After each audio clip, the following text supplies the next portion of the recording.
ফুলকপি দিয়ে সব রকমই মোটামুটি খাওয়া হয়ে গেছে, তাই আজকে তৈরি করলাম সয়াবিন দিয়ে ফুলকপি কষা। প্রথমে ফুলকপিগুলো কেটে ভালো করে জলে ধুয়ে পরিষ্কার করে নিলাম। এরপর গরম জলে নুন, একটু হলুদ আর ভিনিগার দিয়ে সেই জলে ফুলকপিগুলো দিয়ে অল্প একটু ফুটিয়ে তারপর জল ছেঁকে নিলাম।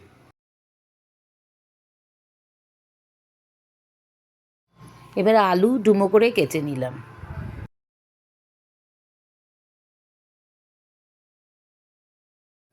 এবার কড়ায় পরিমাণ মতো তেল গরম করে ফুলকপিগুলো দিয়ে দিলাম, দিয়ে ভালো করে ফুলকপিগুলো লাল লাল করে ভেজে নিয়ে ফুলকপি তুলে রাখলাম। এবার নুন গরম জলে সয়াবিন সেদ্ধ করে জল ছেঁকে নিলাম।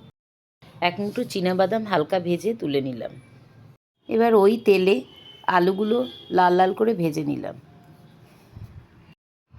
আলু ভালো মতো ভাজা হয়ে গেলে জিরা ফোড়ন দিলাম।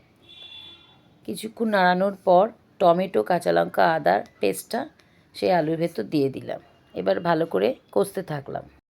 কিছুক্ষণ কষার পরে মশলার কাঁচা গন্ধ যখন চলে গেল তাতে হলুদ দিয়ে দিলাম।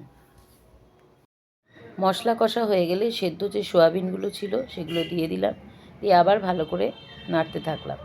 মশলা ভালো করে কষতে থাকলাম। কষা হয়ে গেলে এবার তাতে ভাজা ফুলকপিগুলো দিয়ে দিলাম। আলু ফুলকপি ভালো করে কষা হয়ে গেলে তাতে সেই বাদামের পেস্ট যেটা বাটা রেখেছিলাম সেইটা আর গোলমরিচ, জিরা বাটাটা দিয়ে দিলাম, দিয়ে ভালো করে নাড়তে থাকলাম। কষার পর্ব মোটামুটি শেষ, কষা ভালো হয়ে গেছে। এবার গরম জল দিয়ে দিয়ে তরকারি ফুটতে দিলাম। সবজি সেদ্ধ হয়ে গেলে এবার ঘি আর গরম মশলা দিয়ে পরিবেশন করুন সয়াবিন দিয়ে ফুলকপির কষা।